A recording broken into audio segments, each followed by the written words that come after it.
Mutton biscuit पागल रसोई का। एक गांव में कन्हैया कहकर एक आदमी रहता था। उसका एक बेकरी था। उस बेकरी का नाम था कन्हैया बेकरी। उधर कई तरीके के केक्स, चॉकलेट्स और बिस्किट्स रहते थे। उसके पास काम करने वाला शुभम कहकर एक आदमी उन सारे चीजों को तैयार करता था। कन्हैया एक नंबर का कंजूस था, इसलिए उसका बेकरी को कंजूस बेकरी कहकर भी नाम था। कन्हैया शुभम को सही से वेतन नहीं देते हुए उसे बहुत सताता था। हर महीना कुछ न कुछ कहकर उसका वेतन काट देता था। इसके वजह से तंग होकर शुभम एक दिन काम छोड़कर चला गया। तब कन्हैया, जाओ रे जाओ, तुम नहीं है तो और एक मिल जाएगा, और कोई नहीं मिलेगा, समझे हो क्या? तुम्हारे जैसों को बहुत देख चुका हूं मैं, जाओ, कहा। अगले दिन एक नौजवान बहुत स्टाइलिश कपड़े पहनकर एक बाइक पर कन्हैया का बेकरी के पास आया। तब वो, हेलो सर, मेरा नाम बाबू है। सब लोग मुझे बिस्किट बाबू कहकर बुलाते हैं। मैं बिस्किट्स बनाने में बहुत मशहूर हूँ। खाली बिस्किट्स क्या, केक्स, चॉकलेट्स, बन्स, सब कुछ बहुत स्वादिष्ट बनाता हूँ। मुझे तो शहर में रहना पसंद नहीं, आकर ऐसे गांव में आया हूँ। आपके पास कुछ काम है क्या? पूछा। तब कन्हैया मन में, अरे वाह, बकरा खुद आकर बलि होने के लिए पूछ रहा है। अब मुझे जरूरी है, इसलिए इसका अच्छा इस्तेमाल करना है। सोचकर, काम तो है, लेकिन वेतन 5,000 से ज्यादा नहीं दे सकता हूँ। अगर पसंद है तो करो, कहा।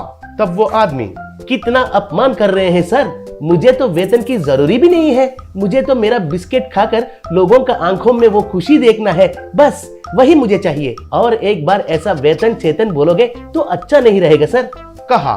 तब कन्हैया हैरान हो गया और, भाई एक बार मुझे चिकोटी दो, पूछा। तब उसने चिकोटी दिया तो दर्द होकर, ओए माँ, आओ, ठीक है, मैंने जो सुना वो सही है, फिर तुरंत काम में भर्ती हो जाओ, कहा।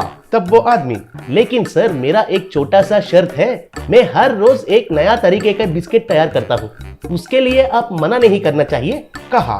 तब कन्हैया, अरे तुम तो मुफ्त में काम कर रहे हो भाई, तुम्हारा मर्जी से करो, लेकिन लोगों को पसंद आए जैसा करो, बस वो देख लो, कहा।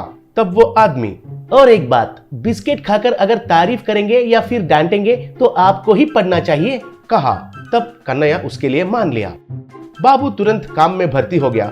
अंदर कुछ तरीके से बिस्किट्स बनाने लगा। वो क्या बना रहा है समझ में नहीं आकर कन्हैया सर खुजालने लगा। ऐसे तैयार हुआ बिस्किट्स को लाकर शोकेस में लगाया।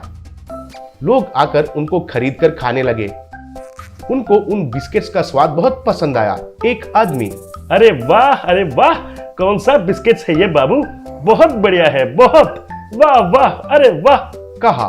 तब एक बच्ची, अंकल, ये बिस्किट्स तो बहुत स्वादिष्ट हैं। मैंने ऐसे बिस्किट्स कहीं भी नहीं खाए हैं। घर के लिए थोड़े पार्सल करके दीजिए ना, पूछी। एक औरत, बाबू, तुम नए आए हो क्या? बहुत बेहतरीन है ये बिस्किट्स। ये कौन से बिस्किट्स हैं? पूछी। तब बाबू, ये बटर से बना गया बिस्किट्स है। इनका स्वाद बहुत स्वादिष्ट रहता है। इसमें मेरा महानता कुछ भी नहीं है। इनको बनाने के लिए हमारा मालिक कन्हैया जी ने ही खुद बोले थे। क्यों कन्हैया जी, सही है ना, कहा। तब कन्हैया बहुत खुश होकर, हाँ जी हाँ, मैंने ही खुद वो बिस्किट्स ऐसे बनाने के लिए कहा था, कहा। बाद में कन्हैया उसका तारीफ करके, अरे वाह, तुम मेरे साथ रहोगे तो बस है, मेरा व्यापार बढ़ जाता है, कल फिर से इनको बनाओ, कहा। तब बाबू, सर हर रोज यही आइटम अच्छा नहीं रहता है। मैं कल चिकन बिस्किट्स, परसों फिश बिस्किट्स बनाने के लिए सोच रहा था, कहा। तब कन्हैया, अरे वाह, कितना अच्छा विचार है, ऐसे ही करो बाबू, कहा। ऐसे बाबू अगले दिन चिकन बिस्किट्स और एक दिन फिश बिस्किट्स तैयार किया। लोग उनको खाकर बहुत तारीफ करने लगे। बाबू वो सब उसका महानता नहीं है, बल्कि कन्हैया का महानता है कहकर कहने लगा। तब सब लोग कन्हैया को बहुत तारीफ करने लगे। वो सुनकर कन्हैया बहुत बहुत खुश हो गया। एक दिन बाहर जाकर कन्हैया बेकरी वापस आने तक उधर बहुत सारे भीड़ थे। वे सब कन्हैया के लिए इंतजार करने लगे। कन्हैया को देखकर बाबू, आइए सर जी आइए, ये सब आपके लिए ही इंतजार कर रहे हैं। अब मैंने जो बनाया है वो बिस्किट्स खाकर किसने बनाने के लिए कहा था पूछे।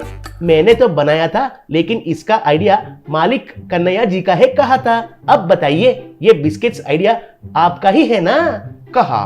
तब कन्हैया खुश होकर, हाँ हाँ बिल्कुल बिल्कुल, वो बिस्किट्स का आइडिया तो मेरा ही है, बिल्कुल मेरा ही है। उन बिस्किट्स को मैंने ही बनाने के लिए कहा था। कहा। तब सब लोग मिलकर कन्हैया को पकड़कर खूब मारने लगे।